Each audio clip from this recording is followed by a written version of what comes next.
Social media. I wish we could live without it. I don't think we ever will be able to. We know that sleep training and secure attachment often are opposing forces, right? I am here to explain why they actually can be synonymous. Let's talk all about it. Hi, my name is Sarah Bossio, and as the lead pediatric sleep expert at Your Zen Baby Sleep, I have helped hundreds and hundreds of families get the sleep they need securely. Guess what? Their babies and their toddlers love their parents and vice versa, and I'm really excited for you to learn from me.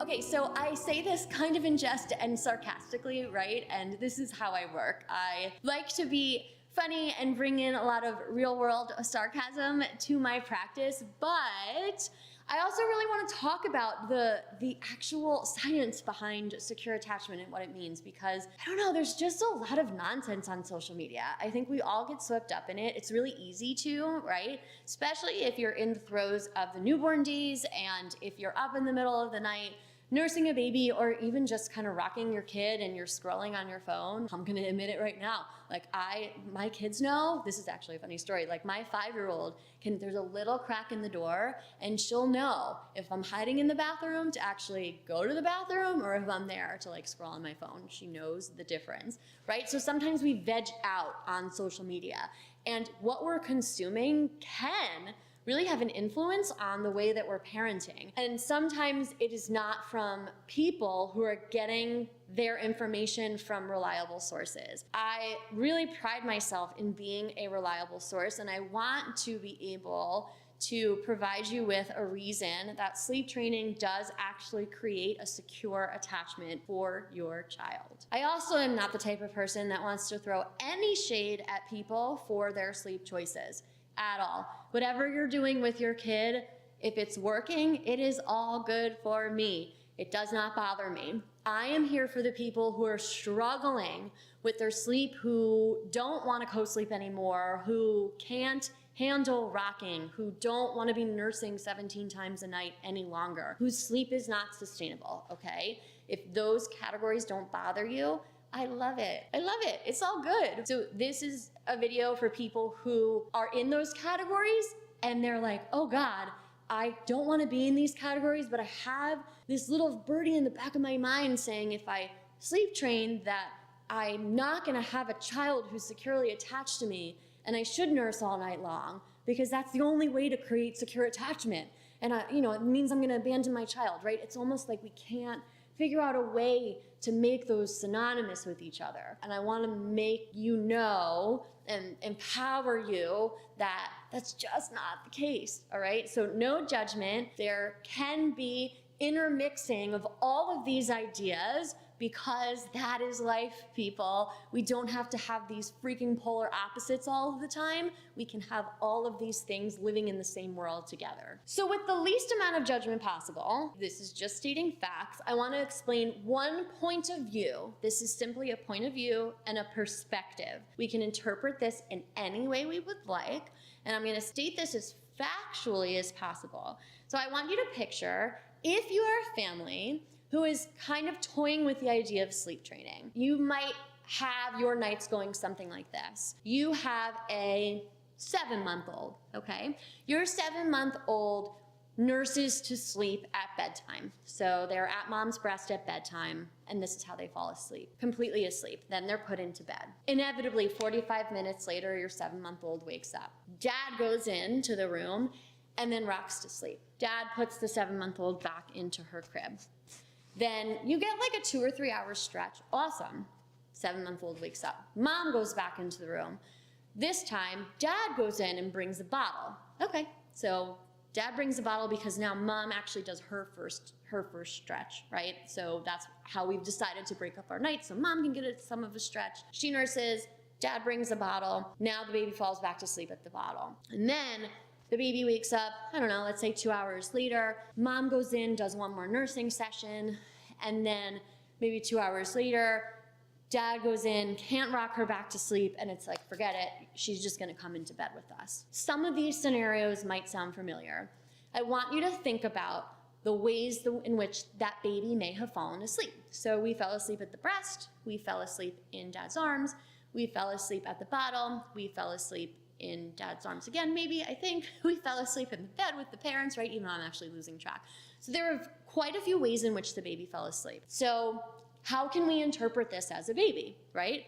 Perception, okay? We can interpret this as, okay, we are meeting all of her needs. We are, attending to exactly what she's requesting. We can also interpret this as, that can be very confusing.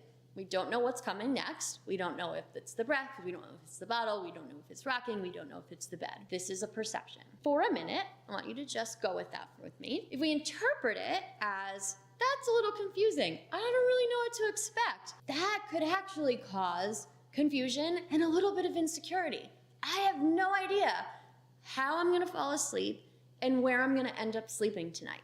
I want you to then go to the world of sleep training. When we are sleep training, what we are teaching is consistency. You are falling asleep from an awake state in the same location every night at the same time every night, and you are taking naps at the same time every day in the same location every day, so that when you wake up every night in the middle of the night, we are doing the same process every single time. So baby is put in the crib completely awake. She knows I am awake and I am in my crib and I am being checked on. One person comes in and checks on me, checks on me, checks on me, checks on me. I fall asleep. Okay, so I'm being supported. I know they love me. I know that they're coming back. They're comforting me. They're providing support, and I fall asleep. And then I wake up and they come back and they support me and they comfort me and they're doing the same exact thing. I'm still in the crib and they're supporting and they're comforting. And then I wake up and I'm in the crib, right? I'm not gonna do this because now I sound like a broken record, but I think you get the point. And then the naps, it's the same thing. And this is what we do, it's consistent. And very, very quickly what happens is the crib becomes consistent. And this is what is the security. Now it's, oh my gosh, I love the crib. The crib is where I sleep all night long. This is what provides the trust. This is where I love being. This is where I know my parents are supporting me.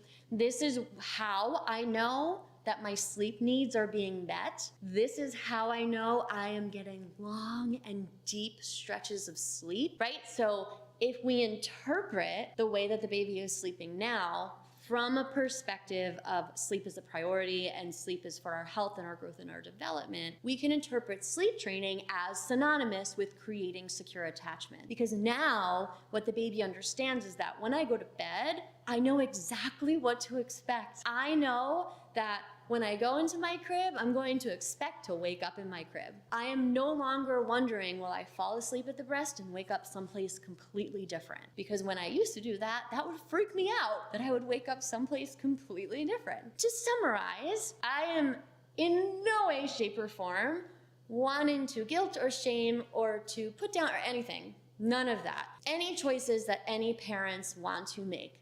However, what I do want to do is debunk or demystify this concept that if you choose to sleep train, you cannot create a secure attachment with your children. Because one important part of the attachment theory is healthy boundaries. And when we are sleep training, we are establishing and maintaining those healthy boundaries with our children and creating those really, really healthy sleep practices that will last for a lifetime. I absolutely love helping to empower parents to make sleep priority and to get sleep in order, especially if you're feeling shameful or if you're feeling guilty or if you really just feel lost because there's just so much information and you don't know which way to go. So if you have questions about it, I'm here in the comments. I answer it. It's actually me who goes down. It's not another person who answers anything, any of your questions. So scroll down, leave me a comment on your way. Make sure that you like the video so that I know that you find this content to be helpful. Subscribe and turn on notifications because nobody needs to be sleep deprived. You can be the first to know when I publish my new sleep content. I love that you are here and that I can get your sleep on track. As always, from my living room to yours, thank you so much for joining me today, and I can't wait to see you next time.